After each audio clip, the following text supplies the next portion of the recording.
ebidoro m gawa audition, ebido kwụwa m ụgwọ na nwatakịrị a na-enye m obere rolu. Latest project m dị n'aka bụ nke ịhụnahụ ugbu a. Ọ na-aga ọfụma otu anyị si chee anyị na-egbu ya na-aga ọfụma. Anyị nọ n'ebe a na ihe gbasara ejije ọtụtụ oge ihe gbasara ọrịa COVID-19 ebe ọ ka ewutere na onwe onye dị njikere maka ya, mana ihe niile na-alaghachile obere. Echere m na obere ihe na mbụ oche ma ụwa ọgwụla, mana o nyere m aka ma bịa kpọwa ọtụtụ ndị ọ bụ mụ na ha ekwube okwu kemgbe o teela aka mana ha kwuere okwu.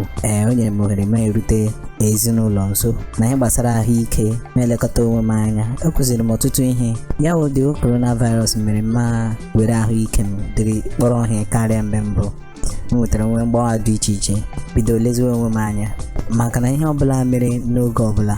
Eche m na ihe niile mere ka anyị kwụsị ị na-emegharị aka ka anyị kpachara anya na ihe gbasara ahụike anyị. Ihe m mụtara n'afọ 2020 bụ ị kwesịrị ị na-anọ na ihe relationship gị maka na pandemic nwere ike ịbịa mgbe ọbụla gị bịa hụ na naanị gị ga-anọrọwa n'oyi. Nke a dị ụtọ ya wụ ebrekekwala ọfụ gị na ọyị gị nwoke.